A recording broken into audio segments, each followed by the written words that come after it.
राजस्थान में विधानसभा उपचुनाव संपन्न हो चुके हैं। इस चुनाव में बीजेपी 7 में से 5 सीटें जीतकर काफी उत्साहित है। इस बीच पूर्व मुख्यमंत्री वसुंधरा राजे फिर से चर्चा में आ गई है।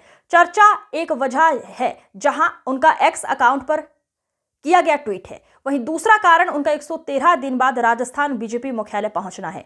राजनीतिक के जानकार वसुंधरा राजे को लेकर अब कई तरह की अटकलें लगा रहे हैं। वसुंधरा राजे के अचानक सियासी रूप से एक्टिव होने के बाद ये चर्चा चलने लगी है कि उनके मन में आखिर क्या चल रहा है। दूसरा, क्या पार्टी ने उनके लिए कोई नई सियासी जमीन खोज ली है? बता दें कि वसुंधरा राजे विधानसभा चुनाव के बाद पार्टी गतिविधियों में नजर नहीं आ रही थी। इस बीच लोकसभा चुनाव और उपचुनाव भी हुए, लेकिन पार्टी कार्यक्रमों में उन्हें ज्यादा देखा नहीं गया।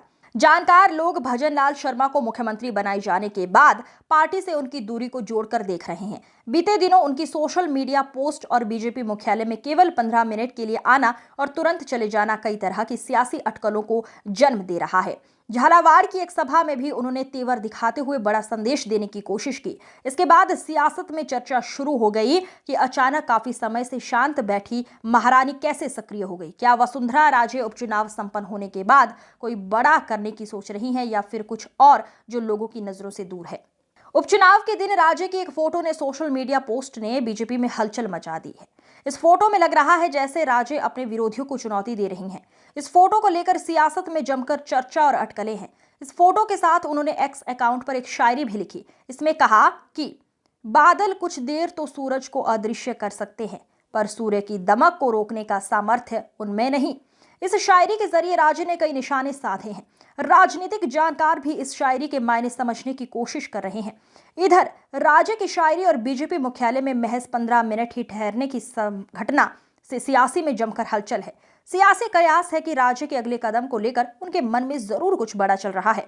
वसुंधरा राजे प्रदेशाध्यक्ष मदन राठौड़ की ताजपोशी के बाद 3 माह 113 बाद अचानक रविवार शाम बीजेपी मुख्यालय पहुंची।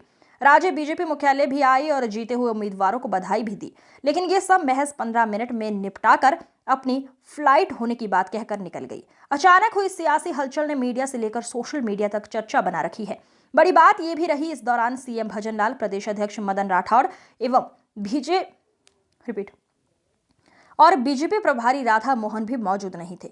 सभी नेता राजे के निकलने के बाद पहुंचे। ये विषय भी चर्चा में बना हुआ है।